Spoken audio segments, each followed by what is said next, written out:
Hello everyone, this is the third part of C++ tutorial, and in this tutorial we are going to learn about the character set, keywords and identifiers. So सबसे पहले हम देखेंगे कि character set क्या होता है. So character set की definition है it is a collection of letters, digits and special symbols which we use while writing a C++ program.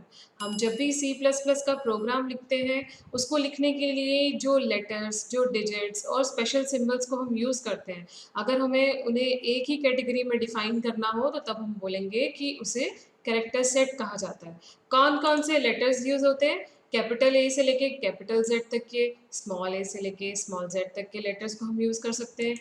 Next digit कौन से यूज़ हो सकते हैं? 0 से लेके 9 तक के डिजिट्स हम यूज़ कर सकते हैं. स्पेशल सिंबल्स कौन से होते हैं? जैसे प्लस का साइन, माइनस का sign, curly braces, round bracket, square bracket, hash symbol, all these are the symbols और इन्हें हम स्पेशल सिंबल्स भी कहते हैं. सो जो चीज़ लेटर्स, डिजिट्स और सिंबल्स को कंसिस्ट करती है उसे हम कैरेक्टर सेट कहते हैं, right. So next is keywords. So keywords क्या होते हैं? सो कीवर्ड की डेफिनेशन है keywords are the words which have some predefined meaning. ऐसे वर्ड्स जिनका पहले से ही कोई मीनिंग डिफाइन होता है, रिजर्व वर्ड्स होते हैं, उन वर्ड्स को हम क्या कहते हैं? कीवर्ड्स कहते हैं. ठीक है. सो कीवर्ड्स ऐसे वर्ड्स जिनको पढ़ने के बाद कंपाइलर को समझ में आ जाता है कि अभी ये एक्शन करना है, इस वर्ड को पढ़ने के बाद ये एक्शन परफॉर्म होगा. सो कुछ एग्जाम्पल्स कीवर्ड्स की कौन कौन सी हैं? जैसे कि इफ है, एल्स, इन, फ्लोट, केस, ब्रेक एक्सेट्रा. इसके अलावा भी बहुत सारे कीवर्ड्स अवेलेबल होते हैं सी प्लस प्लस में. हम जब भी प्रोग्राम बनाते हैं कुछ वर्ड्स का मीनिंग पहले से ही डिफाइन रहता है. जैसे ही कंपाइलर इफ को पढ़ता है या एल्स को पढ़ता है, इंट को पढ़ता है, तो उसे समझ में आ जाता है कि इसका क्या मतलब है. ठीक है. तो इस तरह के वर्ड्स को हम कीवर्ड्स कहते हैं. सो next is identifier. So identifier क्या होता है? बेसिकली जब आप C++ में कोई भी एक नया ऑब्जेक्ट क्रिएट करते हैं, सो उस ऑब्जेक्ट का जो भी आप नेम डिफाइन करते हैं उस नेम को हम क्या बोलते हैं? आइडेंटिफायर. किसी भी नई चीज़ को आइडेंटिफाई करने के लिए जो नेम हम यूज़ करते हैं उसे आइडेंटिफायर कहा जाता है. सो इसकी डेफिनेशन क्या है? Identifiers are the names given to the object created in C++. C++ में कौन कौन से ऑब्जेक्ट हम क्रिएट कर सकते हैं? जैसे कि हम फंक्शंस बना सकते हैं, हम इसमें एरेज बनाएंगे, हम क्लासेस बनाएंगे. हम सबसे सिंपल क्या होता है? हम सबसे पहले शुरुआत में वेरिएबल बनाते हैं, तो जो वेरिएबल का नेम हम डिसाइड करते हैं उसे क्या कहते हैं? उसे आइडेंटिफायर कहते हैं. सो आइडेंटिफायर को बनाने के लिए हमें किन किन चीज़ों का ध्यान रखना पड़ता है, एग्जाम्पल से समझेंगे. सो वैलिड सेक्शन में मैंने लिखा हुआ है roll number. So roll number अगर आप इस तरह से लिखेंगे तो वो वैलिड है. बट इनवैलिड सेक्शन में आप देखिए मैंने लिखा है रोल नंबर और पीछे लगा दिया डॉट, जो यूजुअली हमें लिखने की आदत होती है.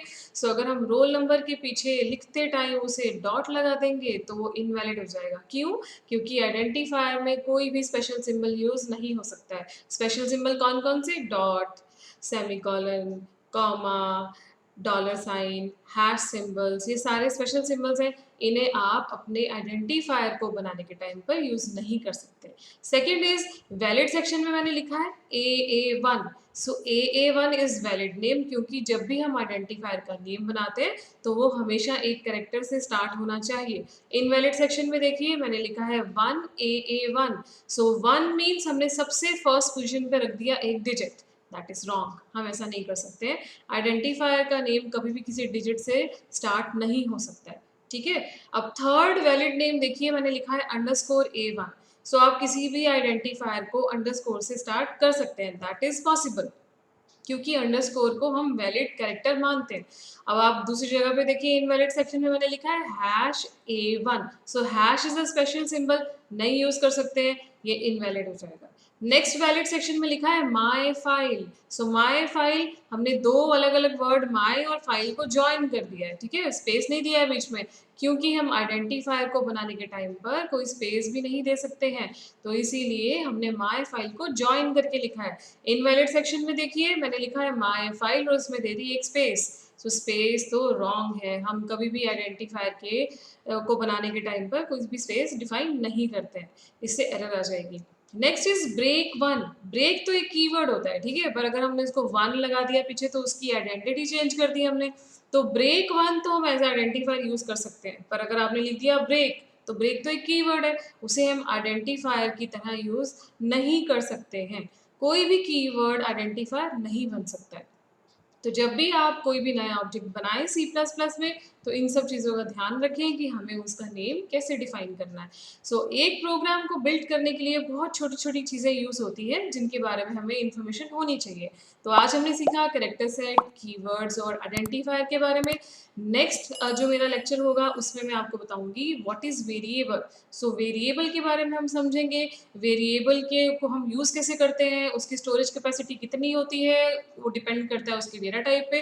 ये सारी इन्फॉर्मेशन मिलेगी हमें अपने नेक्स्ट लेक्चर में। आप मेरा नेक्स्ट वीडियो ज़रूर देखिएगा। Thank you so much. I hope this is clear to you all. Thank you.